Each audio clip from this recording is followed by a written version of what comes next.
si on ne respecte pas ses paroles.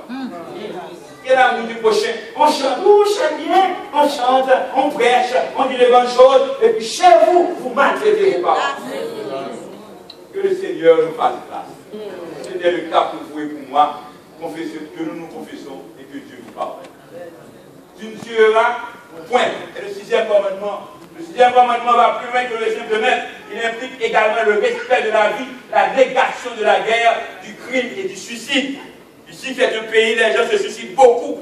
Et bien, dans chaque société, je crois avoir entendu ou lu dans cette semaine, c'est quelqu'un qui n'est pas chrétien qui parle de la société où les gens sont athées, le taux de suicide est plus élevé. Les gens qui ne croient pas en Dieu, là, tu ne tueras point. On tue avec poison, on tue avec les armes de guerre, on tue aussi avec la langue.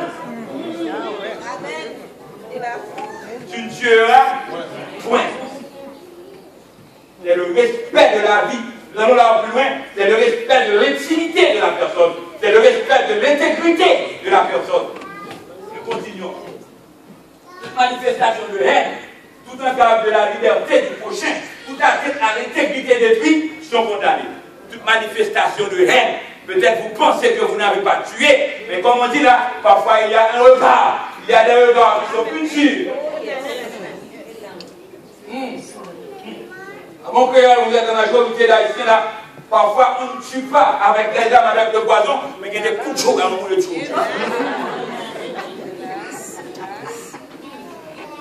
Et n'humiliez pas aussi les gens. Il y a des gens qui aiment humilier les gens. Il y a des gens, leurs langues sont, enfin, leurs langues sont sales. Quand la personne vous dit un mot, si moralement vous n'êtes pas fort, vous pouvez vous.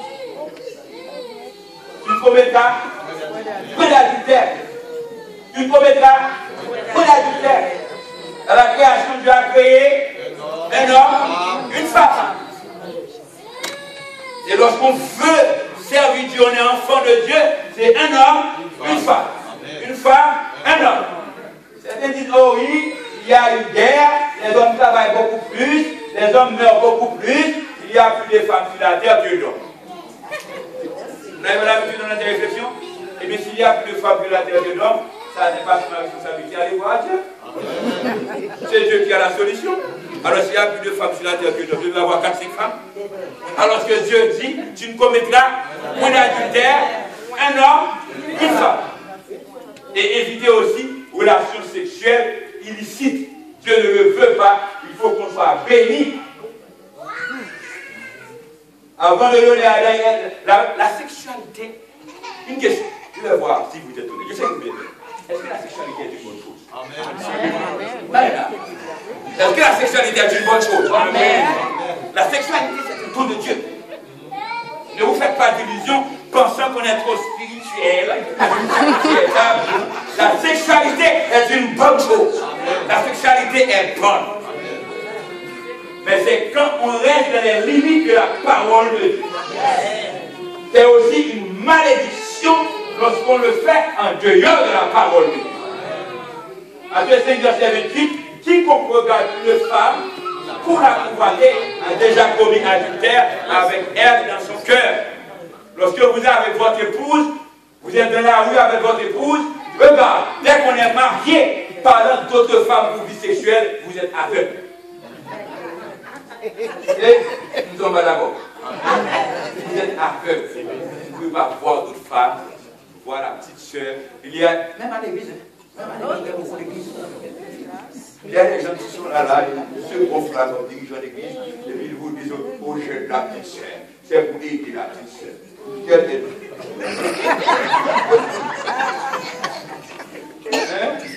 suffisant, elle te donne. C'est pas c'est un commerce. Et si on veut être honnête, c'est la Constitution. Si on veut être honnête, c'est la Constitution. Parce que tu veux l'aider sans rien autour. C'est ainsi qu'on est. Et certaines fois aussi, hein, en tant que femme, gardez votre dignité. Yes. Si quelqu'un dit qu'il veut aider, c'est pas mal si quelqu'un veut t'aider. Mais s'il commence à chose, il ne va rien te dire, puisqu'il aide, il te donne de l'argent, il commence par te toucher, etc. Regarde. Non, non, non, non. Non, ça là, il va toucher là. D'accord? Ne pensez même pas à convoiter. Et en ce moment, vous aurez fait bien pour la personne et bien pour vous. Le commandement va plus loin que le simple fait. En effet, la cette compassion des yeux constitue déjà une transgression de la loi. Et le 8e commandement dit, tu ne déobéiras point. Vous savez ce qui arrive souvent dans notre société? On aime les paix. On aime toucher. Lorsqu'on vous donne vos toucher. Mais très souvent, on n'aime pas travailler. D'accord? Regarde. Quand vous touchez un argent, vous touchez de l'argent et vous n'avez pas travaillé pour cet argent. Comment on appelle ça? Vous avez touché, vous avez l'argent. Que ce soit, vous êtes technicien, hein, vous êtes un garagiste, un mécanicien, vous avez touché et vous n'avez pas fait le travail. On appelle ça vol. C'est dérobé. Je ne veux pas rester dans tout le détail pour ne pas être trop long. Que celui qui dérobait ne dérobe plus, mais plutôt qu'il parle. De s'aimer ce qui est bien pour avoir le droit de vivre à celui qui est donné. Je sais que parfois on vous exploite en travaillant. Et c'est pourquoi dans la vie, il faut lutter. À un certain moment, pour commencer, il y a ce qu'on appelle passage obligé. Vous pouvez travailler dans une boîte, dans une institution, et vous sentez que vous avez travaillé trop dur pour ce qu'on vous donne. Mais cependant, un mot, c'est un mot. Amen. Que votre oui soit oui, que votre non soit non. Si vous trouvez que ce travail, ce qu'on fait, c'est trop peu, dis non. Et demandez au Seigneur de vous faire gratuiter le travail. Mais tout comme la situation de la vie, les circonstances peuvent vous obliger à passer par là. Mais si vous êtes obligé à passer par là, vous touchez, vous devez travailler. Amen. Vous êtes d'accord? Dans le cas contraire, c'est dérobé. Et notez bien aussi, lorsqu'on est enfant de Dieu, on ne peut pas fermer les yeux sur les choses. Ne mentez pas au gouvernement pour les pauvres. Hello? Ne faussez pas les choses. Si dans le passé, par faiblesse, on faisait certaines choses, qu'on se confesse. Parce que Dieu ne le veut pas. Amen. Ne vous engagez pas dans des prêts et bourses et après vous n'allez pas payer le gouvernement. Il ne faut pas faire ça. Parce que le gouvernement vous a aidé, le gouvernement le gouvernement vous a aidé, le gouvernement va aider d'autres qui vont venir. Et si vous ne payez pas, comment on va aider les autres? Parfois nous avons besoin à vivre seulement pour nous-mêmes. L'enfant de Dieu ne vit pas seulement pour lui-même. Il vit pour son Dieu. Et il vit aussi pour prendre soin des autres en tant qu'enfant de Dieu. Et en tant qu'enfant de Dieu, nous avons une responsabilité vis-à-vis des autres. Il arrive que nous n'avons pas le moyen. Mais quand Dieu nous donne, ce que Dieu nous donne est à Dieu. S'il faut aider les autres, il est de notre devoir d'aider les autres. Nous sommes dans une société capitaliste où l'Église est déviée, l'Église perd sa vocation. Mais c'est pourquoi vous vivez comme enfant de Dieu. Et en vivant comme enfant de Dieu, c'est à travers la loi de Dieu. L'Église est mêlée de des scandales de corruption, c'est parce qu'on a abandonné la loi de Dieu. C'est-à-dire à part des pasteurs, point pot, les gars font bonne corps, etc. C'est normal! Ils ont dit que la loi est abolie. Ils peuvent faire ce qu'ils veulent.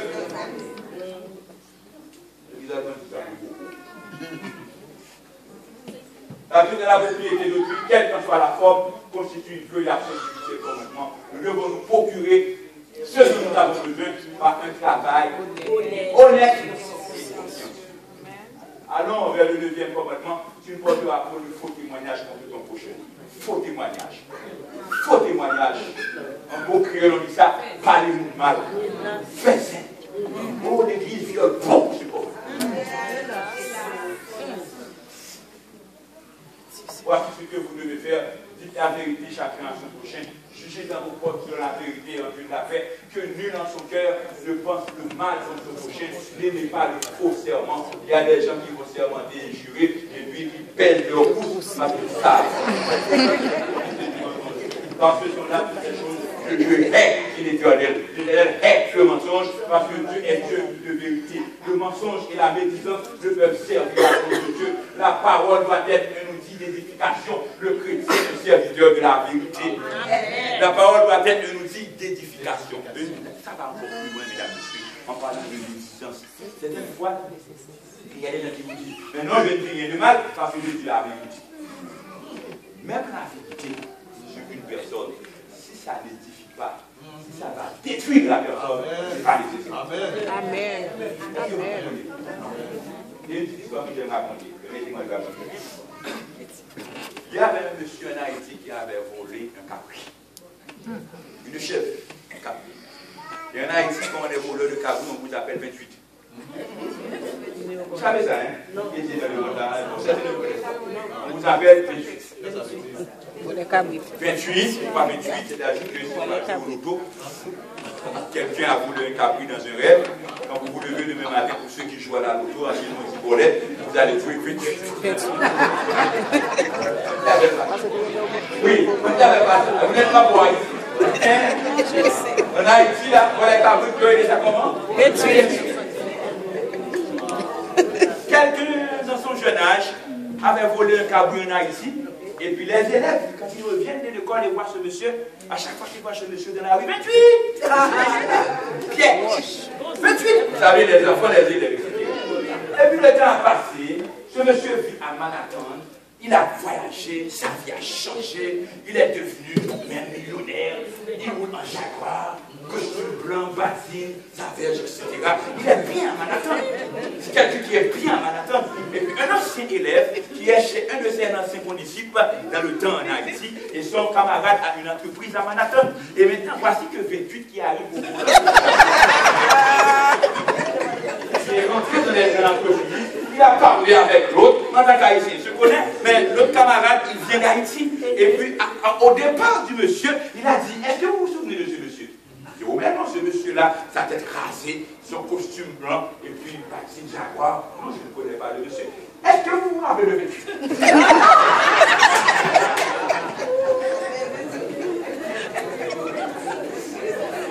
Ça arrive dans la vie que la personne a commis des erreurs dans son passé. Qui n'a pas commis d'erreurs dans la vie? Erreurs de jeunesse. Où est-il la vérité? Mais si la personne vient ici, la personne a refait sa vie. La personne est à l'église. Sa vie a été changée. Elle n'est plus la même personne. Est-ce que c'est nécessaire de dire qu'il est dans ses voleurs? La jeune fille va se marier. Elle a commis des erreurs dans sa vie. C'est son passé.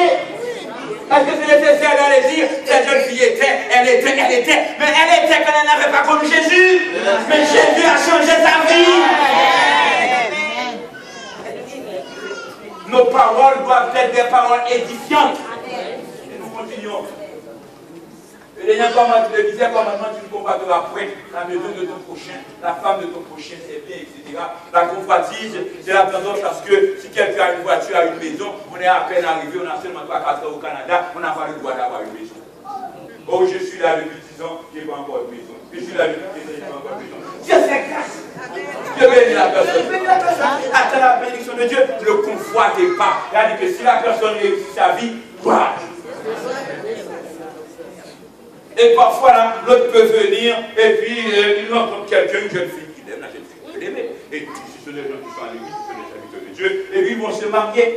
Oh, il arrive à peine, il a trouvé cette dame qui est stable, qui travaille, et puis moi je suis là depuis longtemps. Ne convoitez pas. Ne convoitez pas. Restez fidèles à Dieu. Amen. Nous continuons la dernière livre qui est nous allons retourner ces 10 commandements sur le mont Sinaï. L'Éternel les a publiés, c'est Jésus qui les a publiés. Et quand on a demandé à Jésus, Dieu venu de 27, 36, 40, quel est le plus grand commandement de la loi? Jésus dit, tu aimeras le Seigneur ton Dieu de tout ton cœur, de toute ton âme, de toute ta pensée. C'est le premier et le plus grand commandement. Et voici le second qui lui est semblable. Tu aimeras ton prochain comme toi-même. Et il y a un verset qu'on a tendance à oublier. On dit, oh, c'est seulement aimer Dieu et aimer le prochain. C'est vrai, c'est aimer Dieu et aimer le prochain. Mais on ne peut pas aimer Dieu et aimer le prochain en dehors des 10 commandements. C'est à l'intérieur des 10 commandements on peut aimer Dieu et le prochain. Et c'est ce que Jésus a dit. Quand Jésus dit au verset 40, de ces 2 commandements dépendent toute la loi et les prophètes. Ça veut dire que l'obéissance aux 4 premiers commandements pas d'autre devant ma face, pas d'image taillée, respecter le nom de Dieu et le sabbat de l'Éternel. 4 premiers commandements concernent Dieu et les 6 derniers commandements concernent le prochain. Donc on ne peut pas dire qu'on aime Dieu, on aime le prochain et rejeter les 10 commandements de Dieu. Romains 3, verset 8-10, Paul dit, celui qui aime les autres a accompli la loi. Tu ne commettras pas l'adultère, tu ne tueras point, tu ne déroberas point, tu ne combattras point, et ce qu'il peut encore y avoir se résume dans cette parole, tu aimeras ton prochain comme toi-même. Les commandements que Paul a cités, Paul les a pris dans les 10 commandements. Il n'a fait que citer quelques exemples. Pour aimer le prochain, c'est pas tuer, c'est pas voler, c'est pas faire adultère, c'est pas faire faux témoignage, c'est pas convoiter. C'est en ce moment qu'on honore ton père et ta mère, c'est en ce moment qu'on aime le prochain. C'est pas dans les yeux qu'on aime le prochain, c'est dans la réalité parce que Dieu est pratique. Amen. Comment dit-on qu'on aime? On peut aimer seulement quand on obéit à Dieu. Ton mari te dit tu t'aimes, il te maltraite, il ne te respecte pas, il fait adultère, mais où est cet amour? Tu dis que tu aimes ton mari, tu n'es pas prêt à servir ton mari, on est au Canada, on ne se met pas ensemble pour vivre, l'un ne respecte pas l'autre, tu ne l'aimes pas, tu n'assistes pas, etc. Tu fais ce que tu veux, où est cet amour? L'amour, c'est l'obéissance. Nom du Saint-Esprit pour garder les commandements. Les commandements de Dieu sont trop élevés pour nous. De par notre nature charnelle, nous ne pouvons pas obéir. C'est la nature de l'homme. Mais Jésus dit, si vous m'aimez, si vous m'aimez, et moi, je prierai le Père et il vous donnera un autre consolateur afin qu'il demeure éternellement avec vous. L'esprit de vérité que le monde ne peut voir parce qu'il ne le voit point et ne le connaît point, mais vous le connaissez car il demeure avec vous et il sera en vous. Tu l'avais dit que moi, homme naturel, de par moi-même, toi, tu ne peux pas obéir au commandement, mais quand tu aimes Dieu et tu décides d'obéir au commandement de Dieu, Dieu te donne le Saint-Esprit. Et par le Saint-Esprit de Dieu, maintenant tu es capable d'obéir au commandement de Dieu. Prends Dieu au mot. Décider à obéir au commandement de Dieu et par l'Esprit de Dieu. Et cet Esprit, le monde ne peut recevoir cet Esprit. Pourquoi le monde ne peut recevoir cet Esprit? Parce qu'il ne le connaît pas. Celui qui ne veut pas obéir au commandement de Dieu ne va pas recevoir l'Esprit de Dieu. Nous, si quelqu'un vit dans la désobéissance, dans l'adultère, dans le vol, dans le mensonge, dans l'idolâtrie, il a pas entendu le commandement de Dieu, même lorsqu'il fait des miracles, il dit c'est l'Esprit de Dieu, c'est pas l'Esprit de Dieu. Parce qu'on reçoit l'Esprit de Dieu, c'est quand on fait obéir au commandement de Dieu. Amen. Aimer Dieu, aimer le prochain, c'est obéir aux 10 commandements. Le Saint-Esprit va venir et par la puissance du Saint-Esprit, nous sommes capables. Et c'est pourquoi Dieu dit, Ézéchiel 36, verset 27, lisez avec moi ce verset que j'aime beaucoup. Lisons ensemble. Je mettrai mon esprit en vous et je ferai en sorte que vous suiviez mes ordonnances et que vous observiez et que vous pratiquiez. Au lieu de dire les commandements sont abolis, confessons nos péchés et demandez à Dieu de verser l'esprit. Vous êtes d'accord? Quand Dieu verse l'esprit en nous, nous sommes capables. Jésus a dit que je ne suis pas venu abolir. Nous allons parler de ça une fois. Je vais nous voir abolir les fois. Je vais lire le dernier verset ce soir pour terminer. Nous allons faire un petit exercice pour terminer. Est-ce que vous voulez lire avec moi? Ésaïe 12, verset 15. On a fait.